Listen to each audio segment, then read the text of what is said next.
وقلنا اور ہم نے کہا یا آدم اے آدم اسکن انت وزوجک الجنہ، اب آپ اور آپ کی زوجہ اس جنت میں سکونت اختیار کریں۔ اسکن بعض لوگ ترجمہ کر دیتے ہیں سکون سے رہیں، نہیں یہ ترجمہ نہیں ہے یہاں پر، سکنا سے ہے، سکنا کہتے ہیں رہنے کی جگہ کو، مسکن کو، رہنے کے مقام کو۔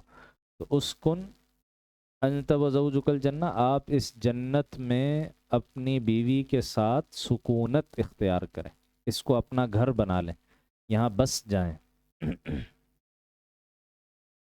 الجنہ جنت میں، اس جنت سے مراد کیا ہے؟ جنت لغتاً کس کو کہتے ہیں؟ لغوی معنی کے اعتبار سے لٹرل میننگ پہلے بھی گزرا تھا، جنات کا لفظ یہاں آیا تھا، تو جنت باغ کو کہتے ہیں نا، باغ کو کہتے ہیں۔ تو اب یہ جنت کون سی ہے، کہاں کون سا باغ تھا جس میں آدم علیہ السلام اور اما حوا سلام علیہا کو رکھا گیا، اور پھر وہاں شیطان نے بہلا پھسلا کر درخت کا پھل چکوا لیا اور پھر وہاں سے نکلوا دیا؟ مفسرین اور ہمارے متقدمین جو امت کے بڑے علماء ہیں ان سب کا اتفاق ہے کہ یہاں جنت سے مراد وہی جنت ہے کہ جس کا وعدہ آخرت میں کیا گیا ہے کہ جو ایمان والے ہوں گے، نیک اعمال میں ہوں گے، وہ جنت میں داخل ہوں گے۔ جس جنت کا وعدہ کیا گیا ہے اسی جنت میں آدم علیہ السلام اور حوا سلام علیہا کو رکھا گیا تھا۔ یہ اسی جنت کا تذکرہ ہے جو آسمانوں میں ہے کہیں، ٹھیک ہے؟ اسی سے ہمارا وہ عقیدہ بھی ثابت ہوتا ہے جو پہلے بھی ذکر کیا تھا کہ اہل السنہ والجماعہ کا یہ عقیدہ ہے کہ جنت اور جہنم دونوں پیدا ہو چکے ہیں، موجود ہیں، مخلوق ہیں اللہ سبحانہ و تعالی۔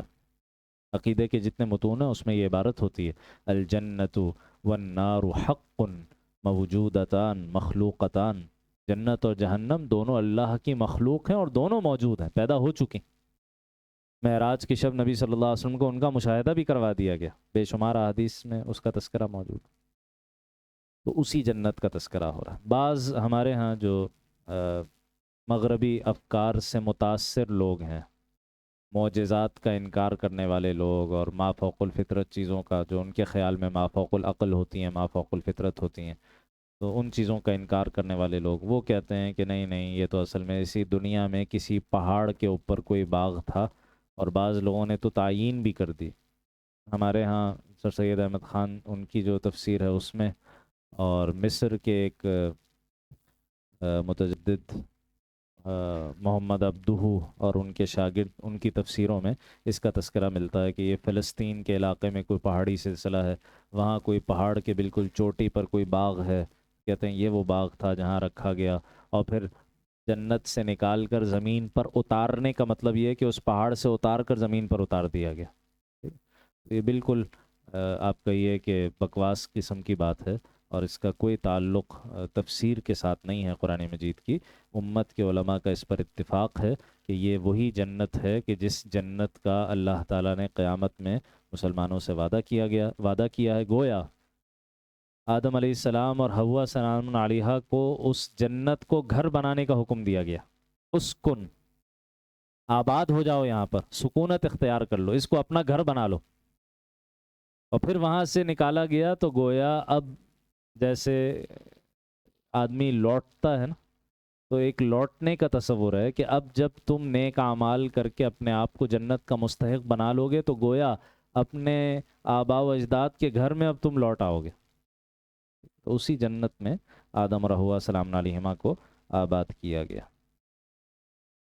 اچھا، اب مسکن کا انتظام ہو گیا، اب اگلی ضرورت کیا ہے؟ کھانے پینے کی، کیونکہ اللہ نے جسم بھی دیا ہے نا، اور یہ جسم بھوک پیاس کا متقاضی ہے، اس کو بھوک پیاس مٹانی ہے، تو اب رزق کے بارے میں حکم دیا گیا وَكُلَا مِنْهَا رَغَدًا حَيْثُ شِئْتُمَا، اور اس جنت میں سے جہاں سے چاہو جی بھر کے کھاؤ، خوب فراغت کے ساتھ کھاؤ، جتنا کھانا ہے کھاؤ، کوئی پابندی نہیں ہے، کوئی رکاوٹ نہیں ہے، پوری جنت میں جہاں سے جو کھانا ہے، جو استفادہ کرنا ہے کرو۔